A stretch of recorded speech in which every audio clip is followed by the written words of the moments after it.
শিক্ষায় যদি জাতির মেরুদণ্ড হয়, আমার একটাই কথা, শিক্ষককে কেন বারবার পথে এসে বসতে হয় ক্ষুধার দায়? এই জবাব চাই আমি মাননীয় শিক্ষা উপদেষ্টা মন্ত্রীর কাছে।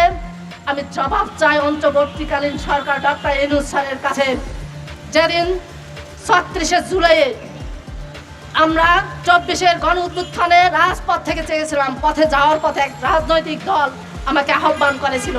সেখানে যাওয়ার পথে সেই অফিসে আমি বলেছিলাম, ডক্টর ইউনূস স্যারের মতো সমকক্ষ কেউ নেই, উনি যদি আসে বোধ হয় দেশটা ভালোই চলবে।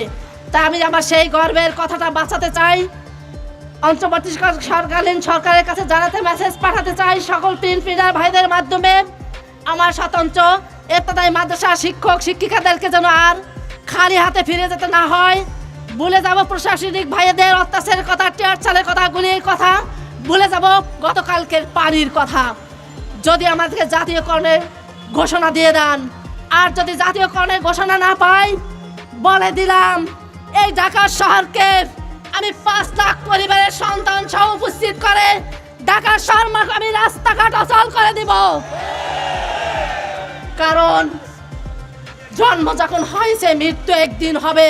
সেই মৃত্যুটা হয়তো আমার জানি না বিধি কিসে লিখেছে, আমার সেই মরণটা যেন কোনো দেশের কল্যাণের জন্য হয়, তবে নিজেকে অনেক ধন্য মনে করব। কারণ MA পাস করে স্বতন্ত্র ইবতেদায়ী মাদ্রাসার সেই কলসি ঘাড়ে নিয়ে ধুকে ধুকে বয়স প্রায় শেষ হয়ে গেছে। আর কতদিন চাকরি করতে পারবো মাদ্রাসা হলেও? তবে আমার দুঃখ নাই, আমি চাকরি করতে না পারি, আমার পরবর্তী প্রজন্ম যেন এই আরবিক শিক্ষার স্তম্ভকে ধরে রাখতে পারে, ইসলামের প্রচার প্রসার করতে পারে। কারণ আমার স্বতন্ত্র ইবতেদায়ী মাদ্রাসাকে যদি বানচাল করে মুছে ফেলা যায়, বাংলাদেশের ইসলামিক ভার্সিটি, দাখিল, আলিম, ফাজিল মাদ্রাসাগুলো ঝরে পড়ে যাবে।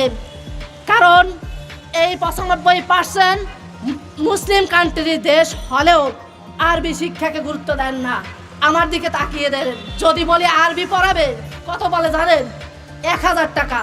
বাংলা পড়াতে যাই, শালির বাড়ি আমাকে ৩,০০০ টাকা দেয়, ঘের ঘের করে। কতটা বৈষম্য দেখেন! টিউশন করতে গিয়ে বৈষম্য, বেতনের ক্ষেত্রে বৈষম্য।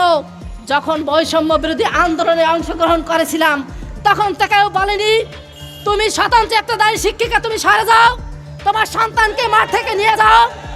যখন মাওলানা হামিদ খান ভাসানী ৬৯-এর গণ উত্থানে, ৭০-এর নির্বাচনে, সর্বশেষ ৭১-এর স্বাধীনতা যুদ্ধে উনি নেতৃত্ব দিয়েছিলেন, যখন বাংলাদেশের সৈনিকদেরকে উনি পরামর্শ দিয়েছিলেন যে তোমরা সেক্টরে সেক্টরে ভাগ করে দাও, সকলে একসাথে মরতে যেও না, কেউ মরবে, কেউ টিকে থাকবে, কেউ দলকে টিকিয়ে রাখবে।